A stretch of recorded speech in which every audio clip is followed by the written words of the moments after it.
Hey, it's Lindsay from Buy Sell Love Durham. Pretty excited about today's video. Today we're talking about Americans buying real estate in Ontario because they don't like what's happening in their country. So if you like these videos, click the subscribe button. They come out every week.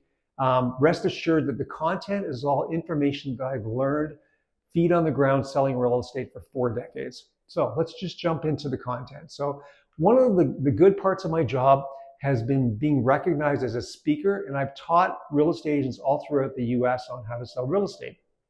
Now, by doing that, I've created this network of friends all throughout North America, both Canada and the US.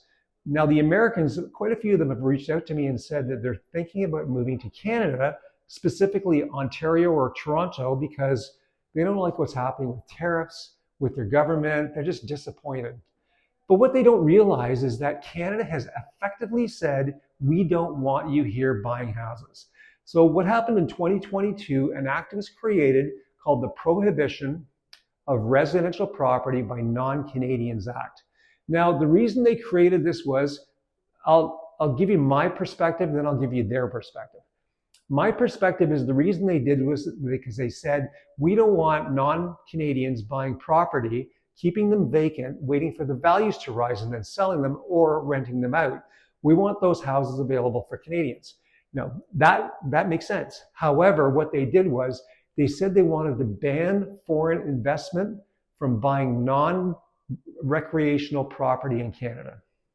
So they're attacking investors is what they said they wanted to do. However, what they're doing is anybody of my realtor friends who want to move to Toronto or Durham region, they basically said you can't buy property. Now, there's a lot involved in what's considered resident or non-resident, but if you are a non-resident and you buy property, can you? Yes, you can. Let's assume that you were buying a property in Toronto. Let's assume that you paid $1 million for a home. There is a speculation tax of 25% put on that purchase. Toronto, in their wisdom, put an extra 10% on just because they could. And Toronto's also doubled their land transfer tax.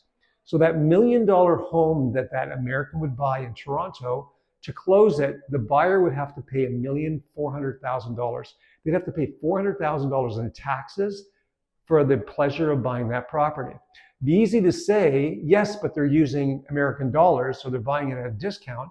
The reality is, if they don't like it here and they want to sell, they're still selling in Canadian dollars or taking a $400,000 hit.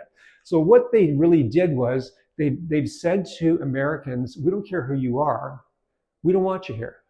Let's assume, and I heard a story recently about a couple of doctors, specialists that were recruited to work in some health network in the Toronto area. And when they came here and they saw the fees that they would have to pay, and unless their health network employer would pay those fees, there's no way that they're going to pay that extra cost to buy the house. So what it does is it discourages talent from coming to Canada. Now, if you've got any questions about this, reach out to me on any of my social media platforms. That's the easiest way to get a hold of me. And I've got lots of information about this. If you are an American, you're thinking of moving here, I can hook you up with accountants or lawyers or anybody that can help answer your questions. More than happy to do that. And I will look forward to talking with you next week.